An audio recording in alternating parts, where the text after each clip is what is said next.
Assalamualaikum warahmatullahi wabarakatuh.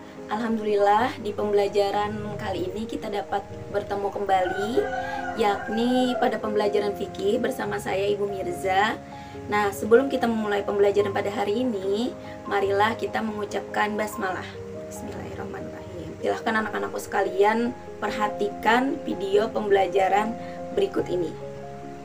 Nah, anak-anakku, jadi sebelumnya kita sudah mempelajari pembelajaran hudud juga, yang mana mengenai tentang zina, kazab, dan juga minuman keras. Nah, sekarang kita masih dalam ruang lingkup hudud, yang mana kita akan mempelajari tentang mencuri dan juga hirabah. Perhatikan gambar berikut ini ya anak-anak. Pembahasan yang pertama yakni adalah pengertian mencuri, di mana menurut istilah mencuri adalah perbuatan seorang mukallaf balik dan berakal mengambil harta orang lain secara sembunyi-sembunyi. Nah, dengan mencapai jumlah 1 nisab dari tempat simpanannya, dan orang yang mengambil itu tidak mempunyai andil kepemilikan terhadap barang yang diambil. Nah, anak-anakku, hukum dari mencuri ialah haram karena mengambil harta orang lain tanpa izin pemiliknya dengan cara yang batil. Nah, juga terdapat dalam firman Allah surah Al-Baqarah ayat 188 yang berbunyi Bismillahirrahmanirrahim wala ta'kulu amwalakum bainakum bil batil, yang artinya, dan janganlah kamu makan harta di antara kamu dengan jalan yang batil. Selanjutnya adalah had mencuri. Nah, dimana pembuktian dari mencuri yakni ada 3, yang mana kesaksian 2 orang saksi yang adil dan merdeka, 2 pengakuan dari pelaku pencuri itu sendiri, dan yang ketiga sumpah dari penuduh. Nah, jadi langsung kita masuk ke bagian had, dimana sebagian ulama diantaranya Imam Malik dan Imam Syafi'i berpendapat bahwa had mencuri mengikuti tertib sebagai berikut. Jadi yang pertama ada had mencuri yang dilakukan pertama kali adalah dipotong tangan kanannya. Yang kedua, jika ia melakukan kedua kali dipotong kaki kirinya. Yang ketiga, jika melakukan ketiga kali dipotong tangan kirinya. Yang keempat, jika ia melakukan keempat kali dipotong kaki kanannya. Dan yang kelima, jika ia melakukan kelima kali dan seterusnya, hukumannya adalah atau dipenjarakan sampai menunjukkan tanda-tanda taubat atau tanda jera. Berikutnya adalah nisab barang curian. Nah, dimana menurut jumhur ulama nisab barang curian adalah 1/4 dinar emas atau 3 dirham perak. Nah, dalil yang dijadikan sandaran adalah hadis riwayat Muslim yang artinya dari Nabi Shallallahu Alaihi Wasallam bersabda, jangan memotong tangan seorang pencuri kecuali mencapai 1/4 dinar ke atas. Ya, berikutnya adalah hikmah had mencuri. Yang pertama, agar seseorang tidak mudah mengambil hak orang lain. Yang kedua, agar lebih memahami betapa hukum Islam benar-benar melindungi hak seseorang. Yang ketiga, menghindarkan manusia dari sifat malas.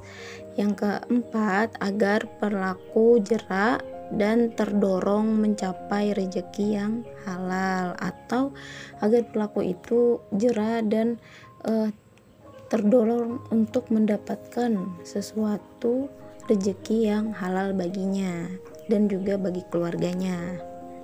Kita masuk pembahasan selanjutnya yakni adalah pengertian hirabah. Jadi hirabah atau perampok, perompak, penyamun adalah istilah yang digunakan untuk orang yang mengambil harta orang lain dengan menggunakan cara kekerasan atau dengan senjata, dan terkadang disertai dengan pembunuhan. Hukum dari perampok, perompak, dan penyamun adalah haram karena termasuk perbuatan kejahatan besar. Nah, anak-anakku sekalian, apa sih perbedaan dari hirabah mengenai perampok, perompak, dan penyamun? Yang pertama, perhatikan gambar yang setelah Ibu paparkan. Yang pertama ada perampok. Perampok ini dilaksanakannya yakni secara terang-terangan di darat. Nah, yang kedua ada perompak. di mana perompak ini dilakukan pencurian dengan terang-terangan di daerah atau di area laut. Nah, contohnya seperti bajak laut. Nah, seperti itu. Yang ketiga ada penyamun. Nah, di mana penyamun ini biasanya terjadi di daerah padang pasir. Jadi terjadinya pencurian harta secara terang-terangan di daerah padang pasir. Nah, itu disebut dengan penyamun. Selanjutnya adalah had dari perampok, perompak, juga penyamun, di mana ulama sepakat had dari perampok, perompak, dan penyamun yakni sebagai berikut. Yang pertama, jika seseorang merampas harta orang lain dan membunuhnya, maka hadnya adalah dihukumi mati, kemudian disalib. Yang kedua, jika seseorang tidak sempat merampas harta orang lain, akan tetapi dia membunuhnya, maka hadnya yakni dihukum mati. Yang ketiga, jika seseorang merampas harta orang lain dan tidak membunuhnya, maka hadnya adalah dipotong kaki, tangan secara menyilang.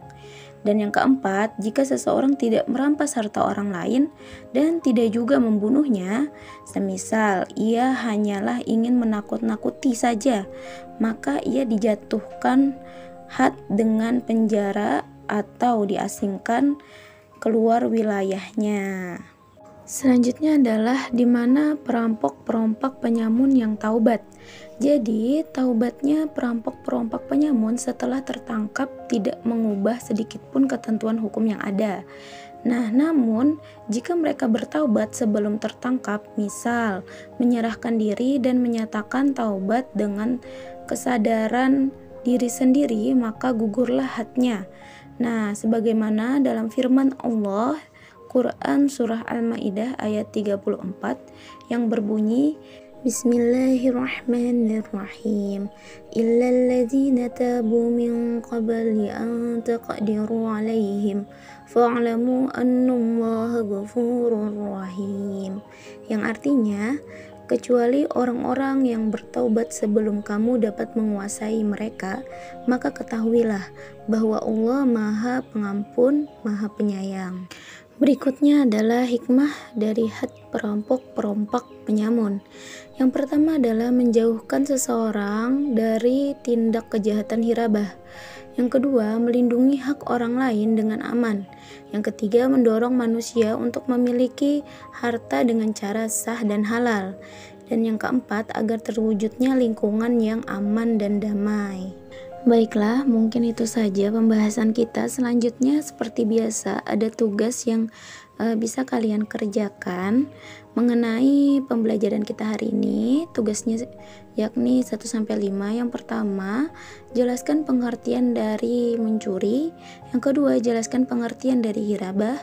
Yang ketiga, tuliskan ayat dari dasar hukum mencuri dan artinya serta had dari mencuri.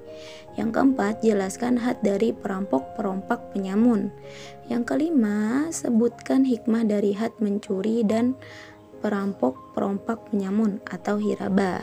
Jadi kesimpulan dari pembahasan kita pada hari ini yakni ialah mengenai mencuri, yakni kita sudah membahas tentang pengertian mencuri, had mencuri, nisab barang curian, dan hikmah dari had mencuri. Yang kedua ada hirabah, di mana kita sudah membahas mengenai pengertian hirabah yakni perampok, perompak, penyamun. Yang kedua ada had perampok, perompak, penyamun. Yang ketiga perampok, perompak, penyamun yang taubat. Dan yang keempat hikmah dari had perampok, perompak, dan penyamun. Nah, untuk pembelajaran selanjutnya kita akan membahas mengenai bughat ya anak-anak. Nah, baiklah, karena pembelajaran kita sudah berakhir, mungkin kita cukupkan saja. Nah, jadi anak-anakku sekalian, jangan lupa dibuka lagi bukunya, juga dipelajari lagi. Dan kalaupun kurang paham, silahkan diputar lagi videonya. Nah, Ibu akhiri dengan mengucapkan hamdalah, alhamdulillahirabbil alamin. Jaga kesehatan walaupun kita pembelajaran jarak jauh. Stay healthy, stay positif. Wassalamualaikum warahmatullahi wabarakatuh.